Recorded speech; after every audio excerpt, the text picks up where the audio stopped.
Hello friends, দিদা ঠাম্মার আমলের এক রেসিপি নিয়ে চলে এসেছি।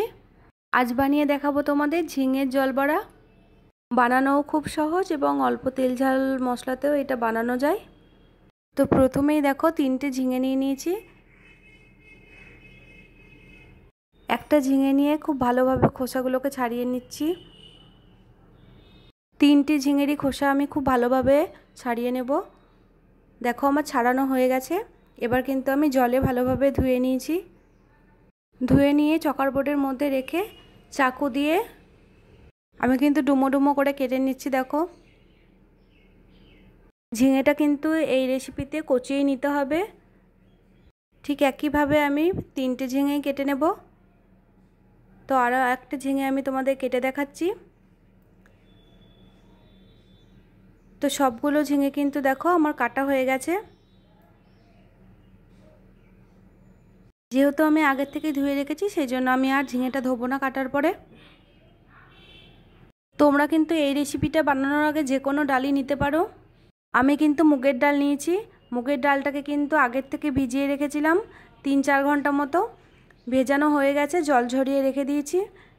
দেখো এখন আমি মিক্সিতে একটু পেস্ট করে নেব। আর 2টো কাঁচা লঙ্কা দিয়েছি।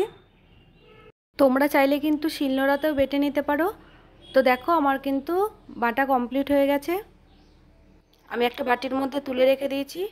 আর এর মধ্যে একটু লবণ দিয়ে দিয়েছি। খুব ভালোভাবে কিন্তু এটাকে ফেটিয়ে নিতে হবে। ভালো করে ফেটিয়ে নিলে কিন্তু বড়াটা একটু ফুলকো ফুলকো হবে আর নরম হবে। তো দেখো আমার কিন্তু ফেটানো হয়ে গেছে। খুব বেশিক্ষণ ফেটাতে হবে না, যেহেতু এটা মিক্সিতে পেস্ট করা।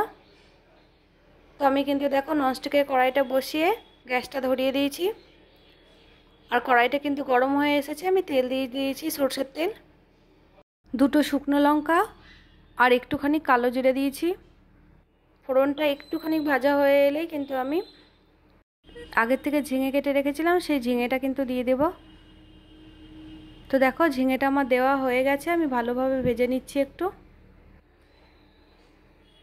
এই সময় গ্যাসের ফ্লেমটা মিডিয়াম রেখে একটু ঢাকা চাপা দিয়ে ভালোভাবে একটু ভাজা ভাজা করে নিতে হবে। তো দেখো আমার মোটামুটি ভাজা হয়ে গেছে। আমি একটা কাঁচা লঙ্কা আর একটু লবণ দিয়ে দিলাম আর সামান্য পরিমাণে হলুদ দিয়ে দিলাম আর একটুখানি মতো চিনি দিয়ে দিলাম। এবার আমি এক টুকরো আদা নিয়েছি। আদাটাকে তোমরা বেটেও দিতে পারো, আমি একটু ঘষে দিয়েছি। এটা কিন্তু খুব অল্প ঝামেলার মধ্যে এই রেসিপিটি তৈরি হয়ে যায় এবং খেতেও ভীষণই মজা লাগে।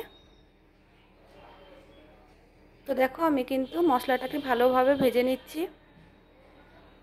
এই রেসিপিটা কিন্তু যারা অসুস্থ এবং তেল ঝাল মশলা একদমই খায় না তাদের পক্ষে কিন্তু খুবই ভালো একটা রেসিপি।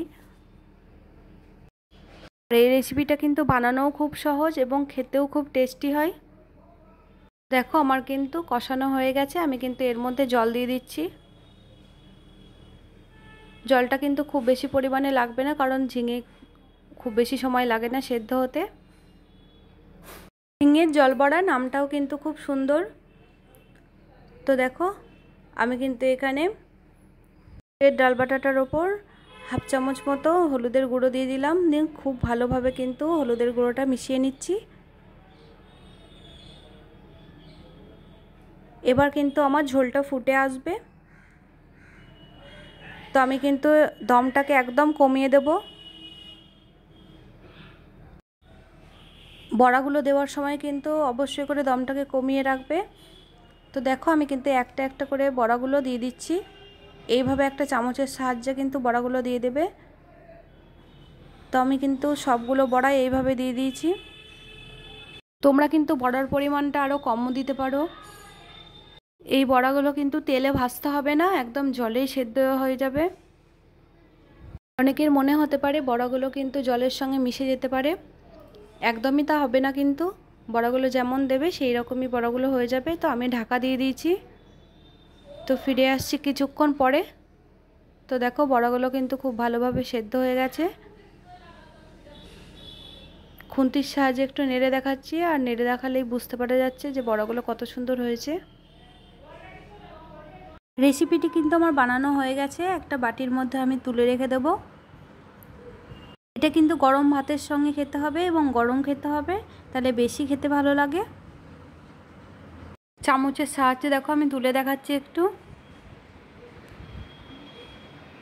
হাতে কম সময় থাকলে এই রেসিপিটি কিন্তু বানিয়ে ফেলতে পারো। ঝিঙের জল বড়া রেসিপিটি কেমন হয়েছে কমেন্টে জানাবে। আর তোমাদের যদি ভালো লেগে থাকে তাহলে লাইক করে দিও, সাবস্ক্রাইব করে দিও, পাশে থাকা বেলটি অন করে দিও। দেখতে যতটা সুন্দর লাগছে খেতে কিন্তু আরও বেশি সুন্দর লাগে। তো আজকের মতো টাটা বন্ধুরা, আবারও ফিরে আসছি অন্য কোনো দিন অন্য কোনো রেসিপি নিয়ে।